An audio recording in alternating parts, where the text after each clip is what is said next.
Hey, Bob. Weak open, guys, but the low print was right at the open, and the VIX is not seasonally unusual. I'll show you that in a minute here.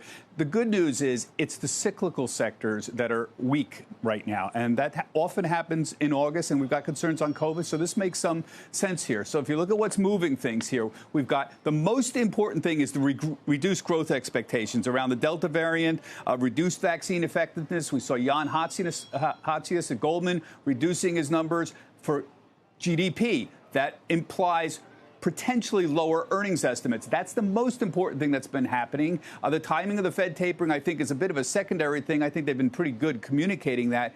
China regulation woes we have as well. And also remember, it's August, and I'll show you why that's a factor here. If you look at the sectors that are moving here, again, it's the cyclicals. So you see energy and materials on the weaker side.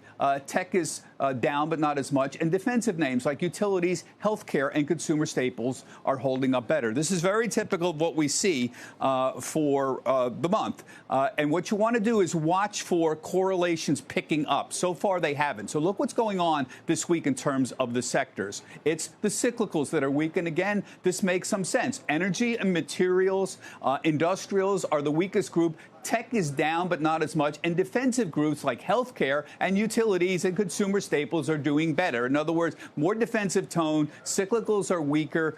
Reopening stuff is weaker. That makes sense given the concerns about the Delta variant that's out there. The other thing that makes some, and be careful, if this correlation changes, that's going to be a problem. If suddenly you start seeing a lot of selling in tech and healthcare, this could go from a 2 or 3% correction to a 5 or 6% correction very quickly. The other thing, I know nobody wants to hear it, but it is August. In August, you get very low volume and you get strange volatility spikes. It always happens. Mid-August to mid-October, low volume, and then all of a sudden things just kind of blow up. You typically have strength in defensive names like staples and healthcare. You typically have weakness in cyclicals like energy and materials, and technology is somewhere in the middle. A lot of people are concerned about the VIX. Carl mentioned the VIX. What's weird is what we've been seeing. There's been no 1% days there's been a few, but very few this year and very few in the last few months. So the VIX is suddenly spiking up a little bit. It was 24 earlier, and everybody said, oh, my heavens. But it was 25 this point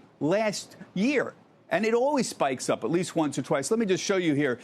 Between middle August, middle October, you usually get 1 or 2 spikes. Last time it was 41 in October of 2020, 25 in August. In 2019, it was 25. In 2018, it hit 28. 2017 was a bit of an anomaly. It was only at 17. But you get the idea. This happens fairly often for the midsummer spikes. We have an unusual situation with COVID. Just bear in mind the seasonality factor does matter. Finally, if you don't know where to go, people are just wandering around. What do we do?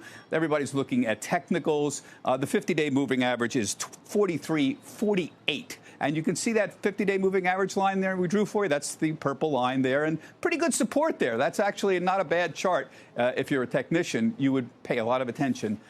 It's sitting right on that 43.48. Guys, we'll keep a close eye on that number. Carl, back to you. Fascinating work on the VIX there, Bob. Thank you, Bob Pisani.